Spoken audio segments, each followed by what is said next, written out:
What's up, everybody? Bradley Hasemeyer, and welcome to the Acura Proving Grounds. Yes, this is a very special day because I am lucky enough to be driving this, the completely redesigned Acura RDX, before anybody else. Yes, before it even hits the market. I'm going to be testing it against the Mercedes-Benz GLC 300 to find out which one of these you should actually spend your money on. Let's go.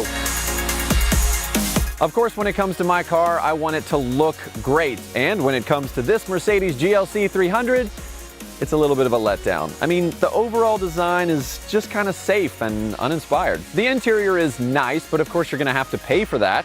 And there is a really good screen in the middle, but to access that and use it, you've got a clunky mouse wheel combo. It's just not intuitive at all. And this steering column really bothers me. You've got tilt, cruise, and turn signal all in the way of each other. And there's plenty of room in the back seat, which is great, unless you have to sit in the middle. Sorry.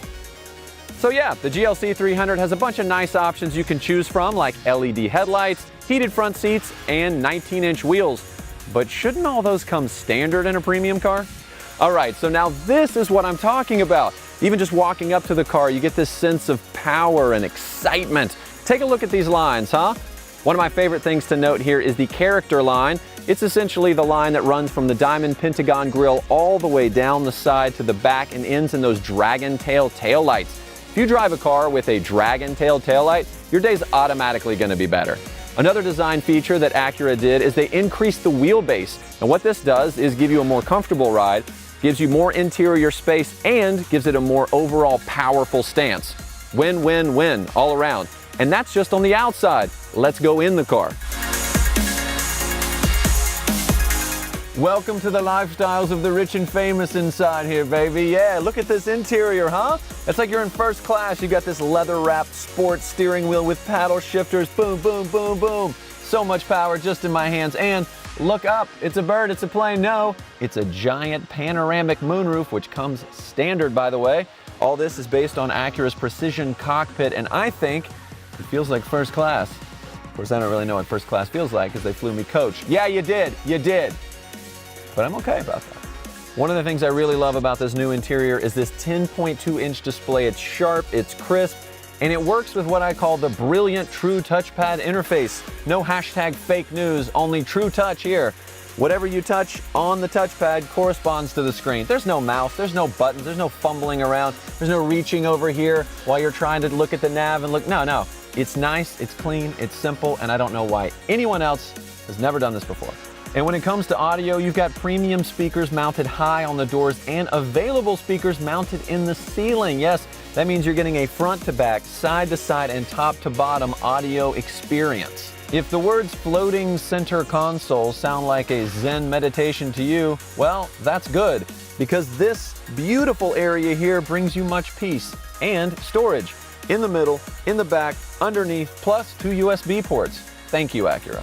Let's just pause for a second and take a minute to reflect on the beauty that is this front seat. It's rich Milano leather, perforated so it's ventilated. That also means it can be heated. This thing can be adjusted up to 16 different ways. It's super comfortable, which is great for long road trips or just gazing at the moon through the moon roof. Of course, the people sitting in the front of the car have great legroom. Almost everyone offers that, but a lot of the competitors cram your friends in the back, especially your least favorite friend. You know what I'm talking about. Middle seat. Yeah. Middle seat Sammy is not happy in the other competitors' cars. But here, with no raised floor, he's thrilled. Oh, and also there's 2 more USB charging ports back there. You don't have to talk to your kids. Plug them in. And this is an SUV, of course, so let's talk cargo. Back here, cargo is top-notch. Check this out. Convenient underfloor storage, yes, perfect for hiding all of those things that you don't want seen. And unique to this segment, ta-da, even more underfloor storage. Now, let's say you've got something large that you need to put back here.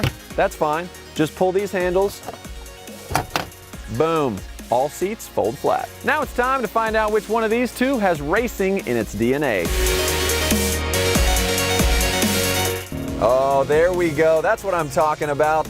That's all thanks to the 2-liter turbo in this RDX. It delivers a surprisingly large amount of power and torque.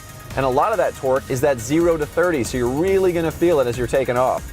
I really love how this cockpit's been designed around the driver. I've got this great steering wheel with paddle shifters right here, and if you want even more control, you can click through your different drive modes on the fly to help you connect better with the road. And this RDX features available Acura Super Handling all-wheel drive, which can distribute power from the front to the back to give it more agility and more control. And you really feel that when you're entering some of these curves. I mean, this does not drive like an SUV. All right, so if you're looking for something that's fun to drive, something with a little bit of punch and also control, this is the SUV for you. You know, Acura obviously didn't hold back one bit with this new RDX. All right, in the Mercedes, got a good little bit of sound to the engine there. That acceleration is a little bit slower than I would expect. It does have less horsepower and less torque than the RDX, which is a little bit surprising from a high-performance vehicle like this. It's also really top-heavy and just heavy in general. So if you're looking for something fun to drive, maybe fun's not the right word for this. It's definitely missing that spirit, that racing spirit that you get in the Acura.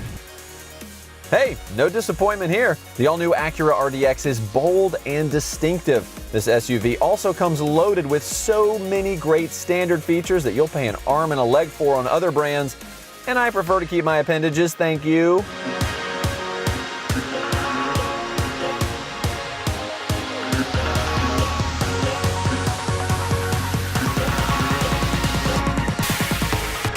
All right, I gotta say, this Mercedes did not impress me. I was kind of let down. I expected a lot more. It doesn't have the prowess of the Acura. It certainly doesn't have the same looks, and you have to pay for a whole lot of features that you're just getting standard, including in the RDX, Acura Watch.